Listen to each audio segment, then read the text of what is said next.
Hi to all. आज हम करेंगे क्लास 9 के एक्सरसाइज 6.2 क्वेश्चन नंबर 4 से क्वेश्चन नंबर 1 2 3 क्वेश्चन जो हम कर चुके हैं। अब क्वेश्चन नंबर 4 से स्टार्ट कर रहे हैं। तो क्वेश्चन नंबर 4 क्या करें, if P Q parallel S T, अगर ये पी क्यू एस टी के पैरेलल है, ठीक है, ये दोनों लाइन्स पैरेलल हैं। तो एंगल पी क्यू आर, ये angle P Q are 110 degree और आर एस टी ये एंगल 130 डिग्री। तो क्यू आर एस की वैल्यू फाइंड आउट करनी, मतलब इसकी वैल्यू फाइंड आउट करनी, क्यू आर एस। सो हम लोग क्या करेंगे, यहाँ से पहले इसको आसान बनाने के लिए, हालांकि उसमें हिंट दी गई है तो उसी अकॉर्डिंग हम लोग चलेंगे। सो कंस्ट्रक्शन करेंगे थोड़ा सा। कंस्ट्रक्शन, ये हेडिंग डालेंगे कंस्ट्रक्शन, क्वेश्चन को सॉल्व करने से पहले। कंस्ट्रक्शन में क्या करना है, कंस्ट्रक्शन में करना है कि ये आर एस टी के parallel draw, S T parallel align, एक लाइन एस टी के पैरेलल ड्रॉ कर लो। तो ये हमने एस टी के पैरेलल कोई लाइन ड्रॉ कर ली, ये लेट सपोज कर लिया ये एम। यहाँ से सॉल्यूशन स्टार्ट करते हैं, ठीक है। So S T parallel to R M हमने ड्रॉ कर लिया, आर एम पैरेलल। अब दो लाइंस हैं, दो लाइंस के बीच से बनने वाला एंगल्स, दो पैरेलल लाइंस में जो ट्रांसवर्सल कट कर रही है उनके बीच बनने वाला एंगल्स को इंटीरियर एंगल होता है या इंटरनल एंगल होता है। इनका सम क्या होता है, इनका सम 180 डिग्री के इक्वल होता है। तो एंगल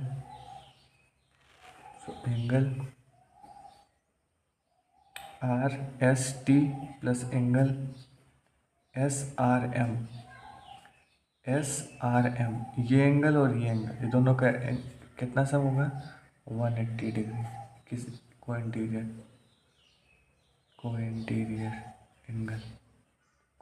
एंगल की वजह से, ठीक है।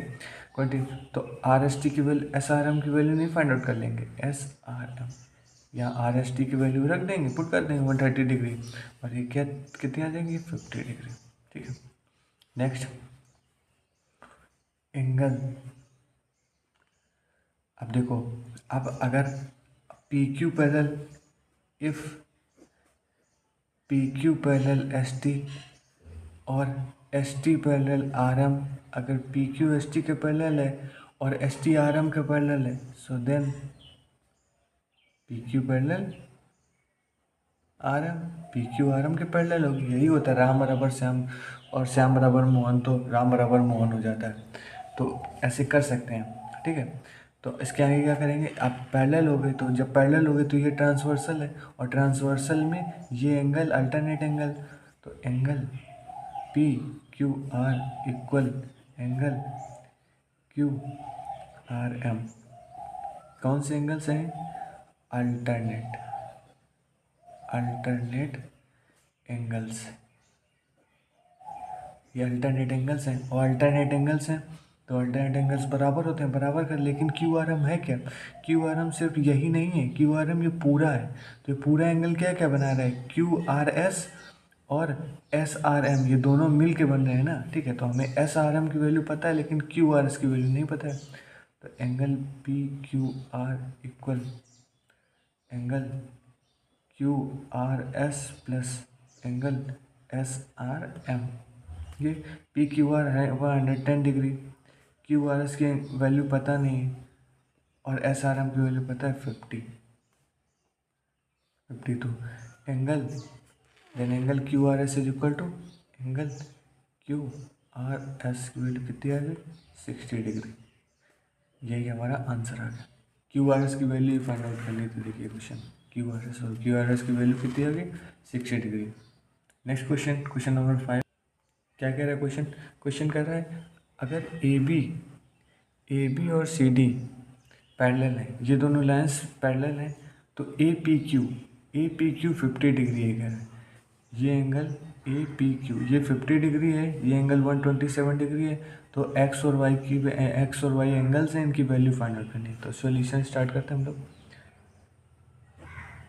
सो देखिए, ये पैरेलल लाइंस है तो इनके बीच में ये ट्रांसवर्सल है ट्रांसवर्सल के नहीं है, बिल्कुल है। AB parallel to CD and PR is transversal. PR क्या है? PR is transversal. So 50 या फिर 50 ना लिख के एक लाइन और ऐड कर लेंगे, angle APQ plus Y is equal to angle PRD. Reason alternate angle की वजह से हम इक्वल है। ये एंगल और ये एंगल अल्टरनेट एंगल है, क्योंकि ट्रांसवर्सल कट करिए तो ये और पूरे एंगल के बराबर। पूरा एंगल क्या है? APD, APQ और Y डिग्री, ये पूरा एक ये वाला है, ये दोनों मिल के बना है पूरा एंगल, ठीक है। तो APQ की वैल्यू 50 दी गई है, तो Y डिग्री कितना आ जाएगा? Y एंगल कितना आ जाएगा? 127 माइनस 50 डिग्री। तो Y की वैल्यू आ जाएगी हमारी Y की वैल्यू आ जाएगी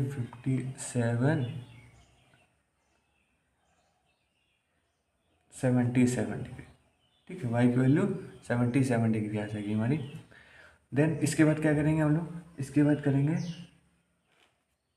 अब देखिए ये ट्रायंगल दिया हुआ है, पूरा बड़ा ट्रायंगल, Y की वैल्यू फाइंड आउट हो गई है, ठीक है।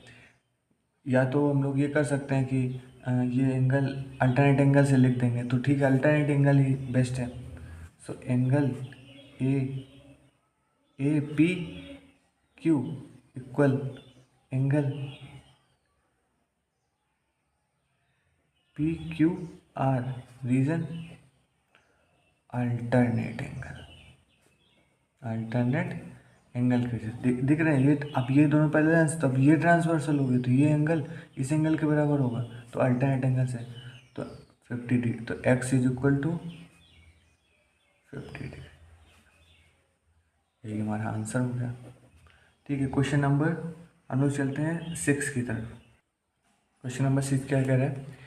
PQ and RS are 2 mirrors. PQ और RS दो मिरर्स हैं, मतलब ये P होगा, ये Q होगा। PQ और RS दो मिरर्स हैं, मतलब ये दोनों शीशे लगे हुए हैं। ये मान लीजिए एक incident ray AB, incident ray है जो AB एक मिरर पे गिरती है, तो मिरर पे कोई लाइट हिट करोगे अब तो वापस लौटेगी किसी न किसी डायरेक्शन में, तो इस डायरेक्शन में लौटी, फिर दूसरे मिरर में जाके वो टकरा गई, फिर उधर की तरफ रिफ्लेक्ट हो गई, या फिर दूसरे की तरफ हिट होकर चली गई दूसरी डायरेक्शन में, ठीक है। तो क्या प्रूव करना है कि ये दोनों लेंस पैरेलल हैं। PQ और RS हैं, ये प्रूव करना है कि ये दोनों मिरर्स जो रखे हुए हैं, या AB और CD, अच्छा ये दोनों लेंस पैरेलल दिखानी है, AB और CD, ये प्रूव करना है। तो to prove AB parallel to CD, यहाँ प्रूफ डालेंगे और स्टार्ट करेंगे इसको सॉल्व करना, ठीक है। देखिए पहले, सबसे पहले लेट, ये है मिरर के बीच में, ये है परपेंडिकुलर, ड्रॉ करते हैं एंगल ऑफ, ये होता है जैसे आपने वहाँ जो मिरर्स का लॉ पढ़ा था, angle of incident, angle of reflection and a point of incidence line on the shape है। तो angle of incident and angle of reflection जो एंगल बनाते हैं, वो angle of incidents equal angle of reflection, पता है ना? तो ठीक है, पता है तो ठीक है, ये एंगल और ये एंगल बराबर होंगे, सेम टू सेम यहाँ हिट कर रही, तो यहाँ परपेंडिकुलर ड्रॉ करेंगे और ये एंगल बराबर होंगे। तो लेट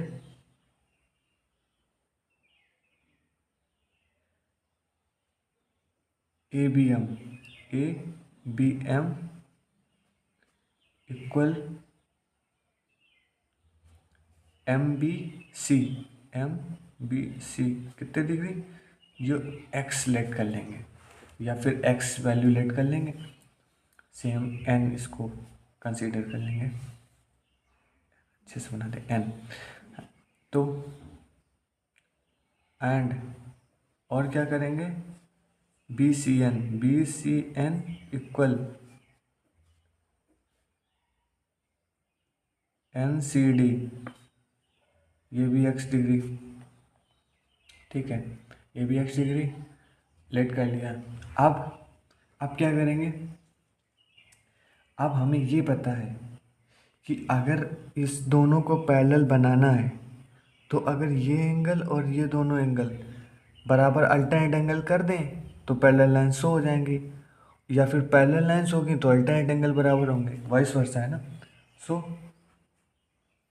एंगल ए बी सी क्या है, पूरा एंगल ए बी सी क्या है, एंगल ए बी सी है angle A B M plus angle M B C, ये दोनों मिल के बना है, ये वाला ए बी सी पूरा इन दोनों से मिल के बना है जो हमने लिखा है। तो एंगल ए बी सी की वैल्यू कितनी आ जाएगी, 2x, ठीक है। अब उसके बाद सेम टू सेम इसमें ऐसे करेंगे, एंगल बी सी डी क्या है,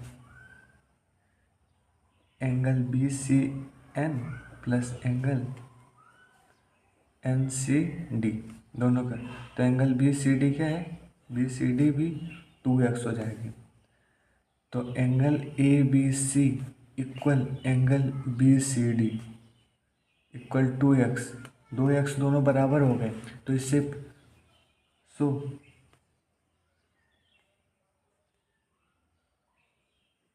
ए बी पैरेलल हो गई किसके, सी डी के। और रीज़न क्या लिखेंगे, रीज़न लिखेंगे due to alternate angles formed by transversal के दौरान अल्टरनेट एंगल फाइंड किए गए, इसलिए ये दोनों एंगल्स बराबर हैं, अल्टरनेट एंगल्स हुए हैं, और अल्टरनेट एंगल्स की वजह से A B parallel C D हुई है, यही हमें प्रूव करना था। दैट्स ऑल, ये हमारी एक्सरसाइज कंप्लीट हो गई है।